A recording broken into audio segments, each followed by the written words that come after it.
With local government elections due to be held around the state in September, get set for plenty of frantic antics in your area over the next few months. At Shoalhaven City Council on the state's south coast, the dominant political faction has taken what you could say is a proactive approach to getting its message out. As a result, the Shoalhaven's local media outlets have found themselves with a new council-owned competitor. Nick Grimm reports. You've got the Ministry for Propaganda. Council establishing its very own version of the Russian Politburo. We're not going to listen to this crap all night long. If you've got something substantive to say... Well, you've already moved it and I'm dealing with it. This is a load of rubbish. It's a waste of ratepayer. You see of being part of the Russian Politburo, you idiot! There may have been plenty of empty seats in the public gallery at this recent meeting of Shoalhaven City Council, but ratepayers who did attend were treated to quite a performance. I'd ask you to ensure that I would ask you to ensure that he doesn't cast aspersions against councillors and impugn their motives as he has just done. Councillor McRudden... I haven't impugned his motives, I have chosen my words carefully, as he says. What's causing so much fear and loathing in the Shoalhaven?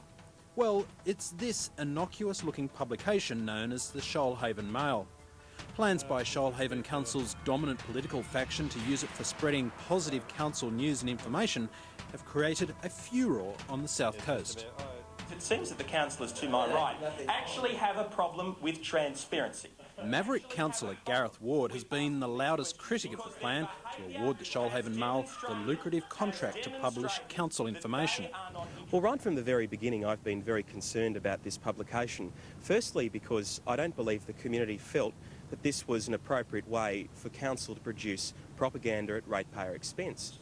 Or because it hasn't been bloody gold lettered or something. All these little fringe, little tiny things in the face of a penetration of 30,000. We are getting a penetration of something like 3 times as much as we're getting now for half the price. But no matter what supporters of the plan might say, it hasn't put an end to concerns that the council's advertising budget is being misused in a bid to silence its critics. Local newspaper man John Hanscom is the editor of the South Coast Register. We started to take notice because we thought maybe this is going to be a bit of competition in the marketplace, which isn't by itself a bad thing. But then when we started to look into it a bit further, it appeared that the motivation for it was that council didn't like the way the local media, which includes us obviously, was shedding light into some fairly dark corners. But could it be that those who control the council are simply fed up with constant media reports about big developers' donations and controversial planning decisions? But John Hanscom, let's look at a few of your front pages. I mean, we've got questionable developments, we've got angry residents, we've got revolts over parks, homes under threat.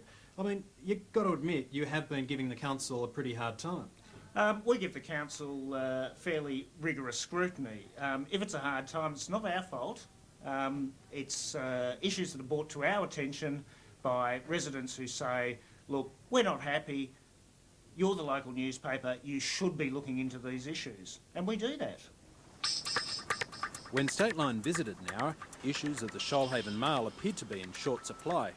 Stateline could only obtain one old copy of the free fortnightly giveaway. However, the magazine's content can also be found on the internet under its digital nom de guerre, the Nowra Mail. Shoalhaven Council, one of the best run in New South Wales, says Mayor. One can readily find glowing coverage of council news and lots of photos of Shoalhaven Mayor Greg Watson out and about in his municipality.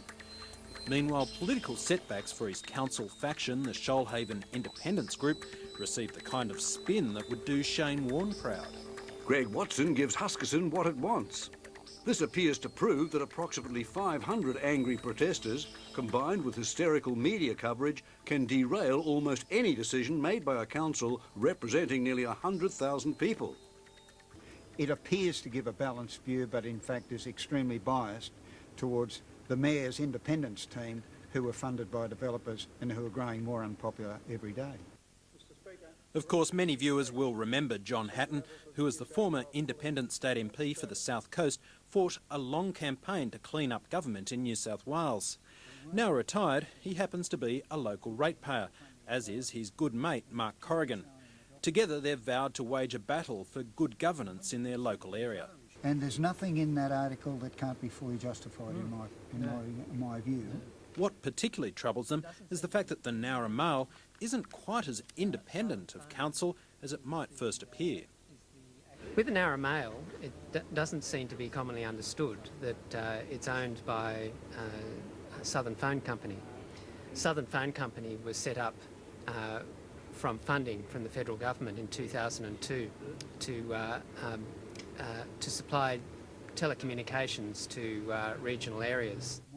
The Southern Phone Company advertises itself prominently in the Mail.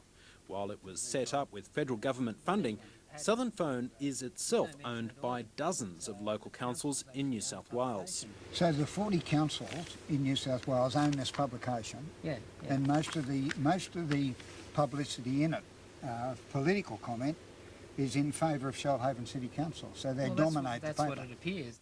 There are also close links between Southern Phone and Mayor Greg Watson's pro-development council faction. Southern Phone's chairman, Bill Hilsinger, is himself a former member of that faction. As these How to Vote leaflets show, Bill Hilsinger unsuccessfully ran for re-election on Mr Watson's ticket at the last council election. It's quite strange being on this side of the microphone, I'm sure, after 17 years on council. Bill Hilsinger recently returned to the council chambers to defend his magazine from attack. Similar to what I was just heard about my magazine, or the Shoalhaven Mail magazine. At the heart of the controversy is the issue of whether or not a telecommunications company owned by dozens of regional councils and funded by the federal government should be providing a news service that ultimately caters to the interests of the political faction controlling just one of those councils. In a sense, they're all subsidising the political coverage of one party in one local government area of New South Wales. Imagine if the state government decided it was going to produce a newspaper to carry its news. There'd be uproar. Stateline sought an interview with Bill Hilsinger for this story, but he declined. Stateline also wanted to interview Shoalhaven Mayor Greg Watson, but he too did not want to comment. The Shoalhaven Mayor is no stranger to controversy. Back in the early 80s, he drew attention to himself by burning the Aboriginal flag outside the Nowra council chambers as his personal protest against it being flown above the building on National Aboriginal Day. Memories of that event were evoked this week, with the Yemma government calling on Shoalhaven's voters to throw Greg Watson out of office, following a racist remark made at a public meeting. Defending a council decision to sell off council-owned land to developers cheaply, the Shoalhaven Mayor said, "Why don't you jack the price up? Why don't you be a good Jew? Why don't you screw the price last dollar out?" But according to the corruption-busting former state MP John Hatton, inappropriate remarks like that are the least of Shoalhaven Council's problems. It is bizarre. I've never seen anything like that in local government in my whole life. I think the situation is extremely grave in Shoalhaven.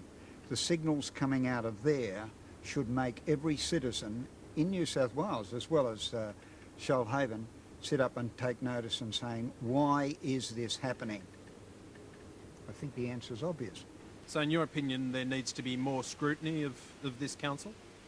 This council's activities scream out for an in-depth investigation by ICAC and by the Department of Local Government, and I believe there's sufficient evidence will be uncovered for them to be sacked.